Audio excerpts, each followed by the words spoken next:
Guys, the Italian Grand Prix last time out left us with a lot of questions, centered entirely around what is going on over at McLaren. Is Red Bull back? Question mark. And what are we going to see this weekend around Azerbaijan?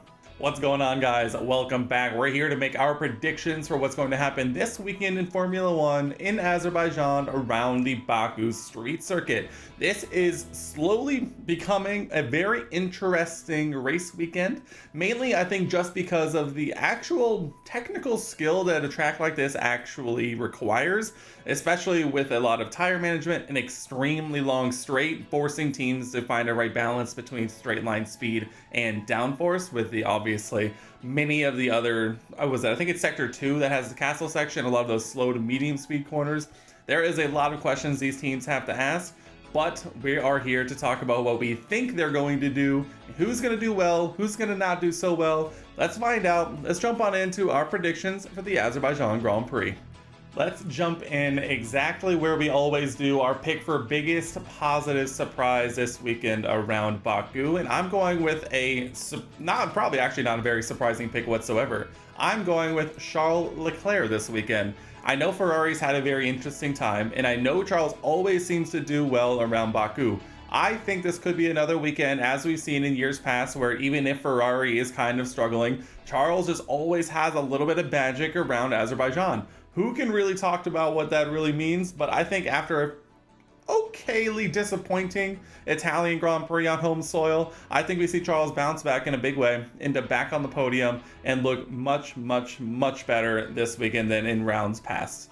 But that said, it's going to take a special weekend to get this point. But there's just something about Charles and Baku that really just speak to each other. I think this is going to be a fun one. Now, I don't know if the Ferrari is as good enough to really truly challenge for wins, but at the same time, we've seen crazier things happen in F1, and Baku, Charles Leclerc go well together. You never know what's going to happen. All right, let's go ahead and move on through to our pick for biggest disappointment. And we're staying at a similar part of the paddock. We are going with Charles' teammate, Lewis Hamilton, who I think has been in a bit of a precarious spot when it comes to the Baku street circuit, where Baku requires almost an ultimate level of commitment. These street circuits are tight, they're narrow, the walls are looming every moment on every corner. We've even seen instances like Charles Leclerc back in 2019, where he caught the wrong end of the castle section wall. This track requires pinpoint accuracy to get the most out of a vehicle, and I think we've seen in years past where Lewis has sort of struggled at tracks like this when he's not 100,000% confident in the car. We saw him struggle a lot when he was in Mercedes. We saw him struggle even last year, where it's one of those tracks that I think just doesn't suit him very well, especially when he's not fully confident and comfortable in a car. Throw in the fact that it's his first year in the Ferrari. Obviously, it's taken him a little bit of time to get up to speed, and it's just a recipe for disaster. He had a very solid outing last time out in the Italian Grand Prix, obviously carrying a 5-place grid penalty from the Dutch Grand Prix. Did him no favors, but he looked pretty solid around a track like Monza, which he's excelled at in the past.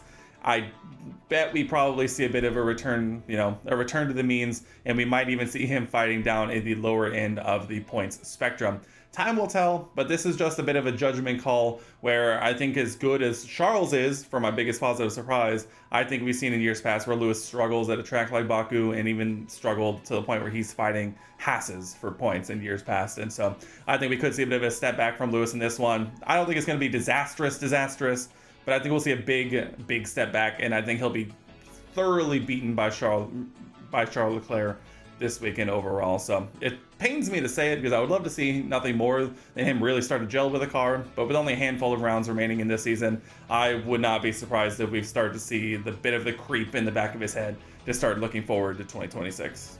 Let's go ahead and move on now to our qualifying top 3. Qualifying around Baku is always such an interesting thing, because you really will see a range of setups across every team and every driver almost. It really, as I mentioned earlier, is going to be all about who gets the balance right between straight line speed and the downforce required for the rest of the lap. Obviously, you have it's now the second longest straight in Formula One, a couple of kilometers, I believe. leading down into a back-to-back DRS zone, back-to-back. Obviously, you have turns 1 and 2, and then that next straight is also a DRS. But then you go into a very downforce dependent section, the castle section, the lead up back down towards the main straight. All it takes is one moment, and you're going to see a lot of varying times, I can imagine. And while our teams will surely be locked in from years past, you never know what you're going to see. You're going to have teams who are going to prioritize straight line speed, and you're going to have teams who prioritize downforce. Who's going to get the better of the two? Who knows?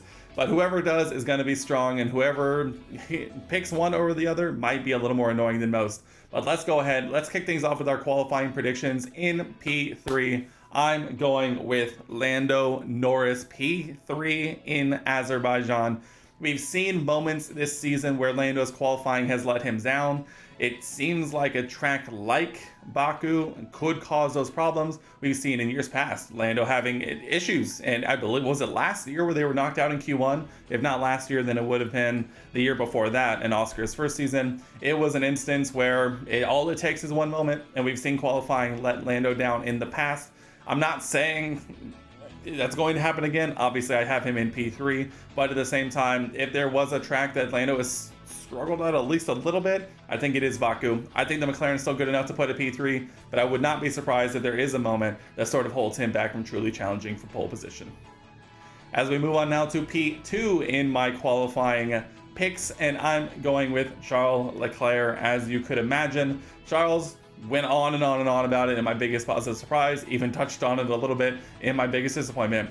Charles always seems to do well around these sorts of tracks. He always seems to go very well around the Baku. He's had very, very, very consistently good results. It usually all starts where he normally shines, qualifying on Saturday. I think this is going to be another one of those instances where we see him get 110% out of that Ferrari, put it on the front row, and see what we can get done on Sunday. But that leaves only one spot remaining. My prediction for pole position here in Azerbaijan, it is none other than Oscar Piastri. Obviously, he's been banking up his karmic points with the universe, letting his teammate through after McLaren made a mistake and pulled off one of the most strange moments in a Grand Prix that I think I can remember, where they asked the championship leader to let his teammate and championship rival through because for some reason they did the weirdest decision I've ever seen, and a mistake by the team ended up putting him ahead. For whatever reason, Oscar led him back through, building up karmic points with the universe, and it's going to culminate at a track he also excels greatly at. We saw him and Charles Leclerc battling last season for the win before Oscar ultimately basically drove away with this win. It was a pretty dominant weekend from Oscar, obviously battled Charles in the race. A beautiful move into turn 1 and eventually went on to win the Azerbaijan Grand Prix. I think it see another strong weekend from Oscar, who might cement himself once again as truly trying to take the reins of the championship. And it all starts on Saturday with a top 3 of Lando Norris in P3, Charles Leclerc P2, and Oscar Piastri pole position. What do you think my qualifying predictions? Let me know down in the comment section below. All right, here we are. The results we're always waiting for at this point in the season, especially when it comes to a championship battle, which we get oh so rarely in this sport. It is our Grand Prix podium predictions. We'll begin in P3, and I'm going with Charles Leclerc. I'm gonna switch things up this one because it's really gonna be this, because why wouldn't it be? Charles Leclerc in P3 and 2 McLarens in P1 and 2.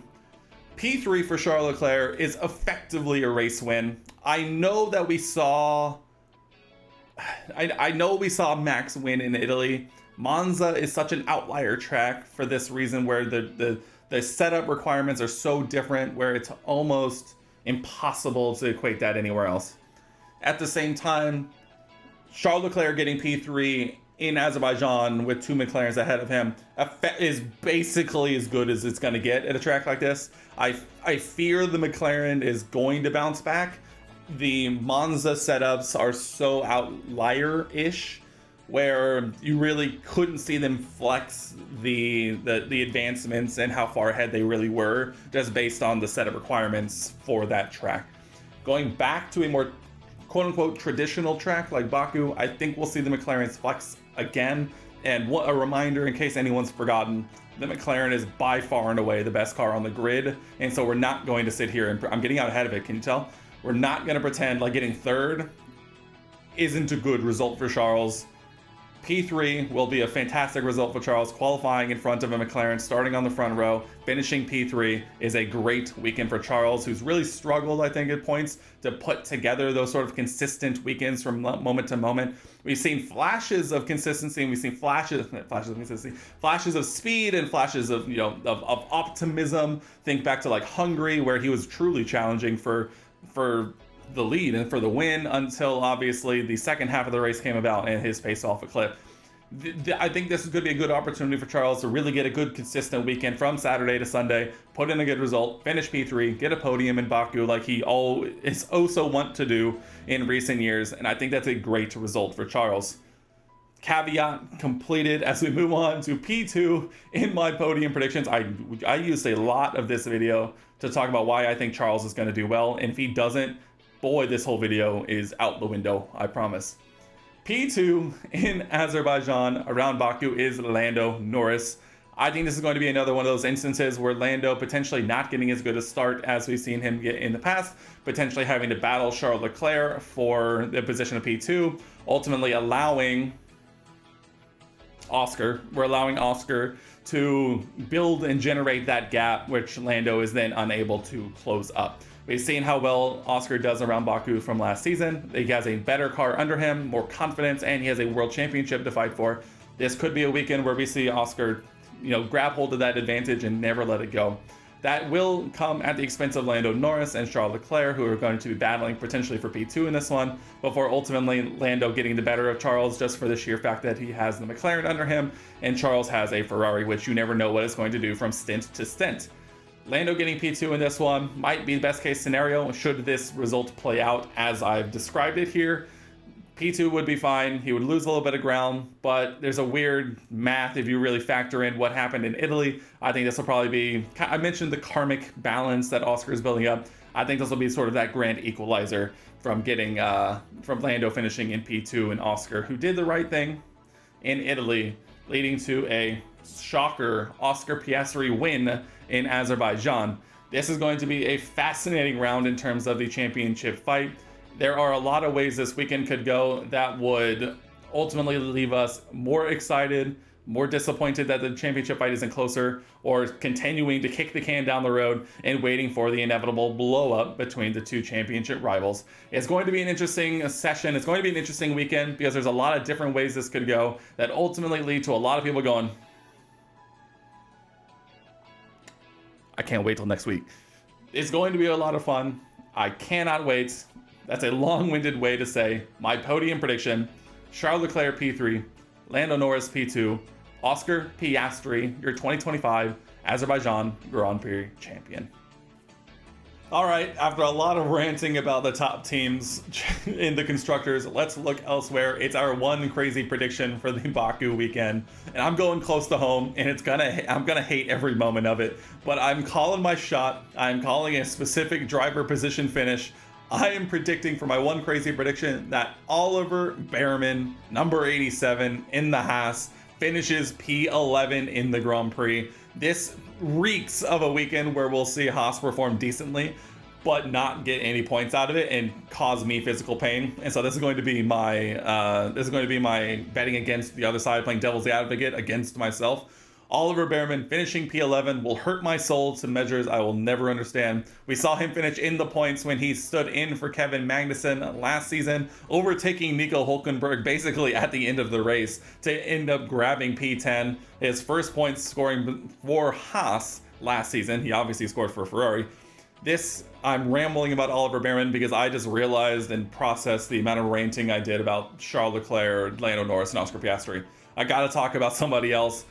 God, we need 2026 to get here yesterday. Ollie Behrman, the P11 monster from 2025, comes back once again for another P11. Only P11. Only points if he finishes P11. It's gonna happen. I'm gonna hate everything about it. What do you think? Call me crazy because I feel like I'm losing it. There we have it, guys. It is time for the Azerbaijan Grand Prix weekend. It's going to get very, very interesting. My question for you at this point is, because the timing of me recording this is actually really interesting. F1 released the 2026 sprint weekend decisions. There's 6 sprints for 2026. I believe I'm going to try and name them off the top of my head, and I'm going to fail. We have China, we have Miami, we have Singapore, we have... I've forgotten already. Baku was one of them, was it? No, Baku was not one of them. I named 4. That's good. That's as good as you're getting. This video, recording this video made me insane, and I apologize for that. I can't wait for this weekend to be over. I need to mentally process this. We'll be back after the weekend is over to talk about what we saw and see how wrong I was about Charles Leclerc this weekend. I can't wait to get there. Hopefully Ollie Behrman finishes in the points, and I'll be happy about that. Subscribe if you haven't already. If you made it this far into my ramblings about this weekend, leave a like rating. It'll really help me out. Let me know what you think is going to happen this weekend down in the comment section below. And until the next one, guys, I'll see you in the next one.